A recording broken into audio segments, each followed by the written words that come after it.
When I first saw this painting, it was like a punch in the gut.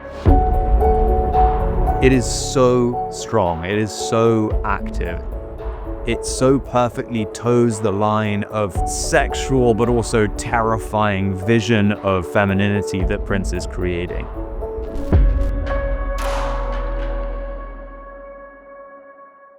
I always think about Richard Prince as an artist who holds a mirror to America.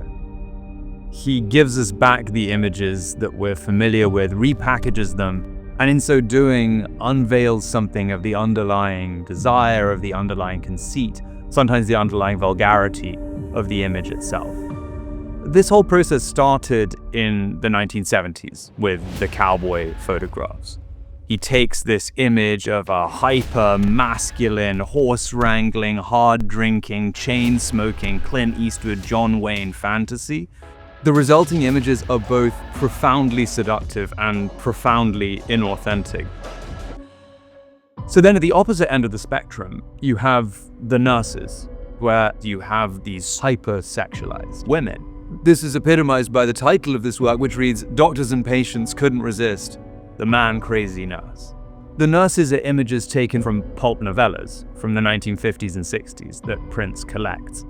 Prince takes the covers of these books, subjects them to his form of appropriation, editing, and obliteration. We see the nurse, clipboard in hand, glancing coquettishly over her shoulder towards a doctor in the original book. Her mouth and her nose are hidden by a surgical mask, but her bodily features are accentuated by these pink washes throughout. You have this at once sexualized person who is also symbolizes both recovery and mortality. In fact, in this painting, we see her almost dripping with blood and gore. But that is some portion of the human condition, right? And that is where the strength of those paintings lie. And there is so much humanity in the painting because the artist's hand is so visible. Like an abstract expressionist painting, it's almost violent.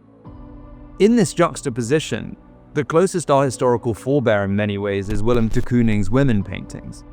De Kooning's women are both sexual beings and harpies. There's some kind of combination of lust and terror, and that is what Prince is picking up in the nurse paintings as well. Prince echoes Roy Lichtenstein's comic book Nurse or Andy Warhol's pop Bombshell, but in so doing, he subverts it. He both embraces and relishes this trope while also probing the frailties and specificities of lust. The artist is taking this deeply lowbrow image and subjecting it to this aesthetic which screams of high art. It's this contrast that makes the work so deeply effective and deeply impactful. Man-Crazy Nurse from 2002-2003 is coming to Sotheby's from the collection of Barbara Gladstone. One of the watershed moments for the New York art scene at the turn of the millennium was Barbara Gladstone's 2003 Nurses show. It was the first time that the nurses were displayed to the public.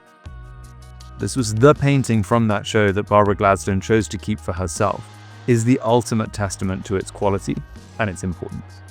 The challenge and the joy of this painting is the slightly conflicting emotions that it generates. A viewer can come away slightly bewildered, but also elated by them, as I did.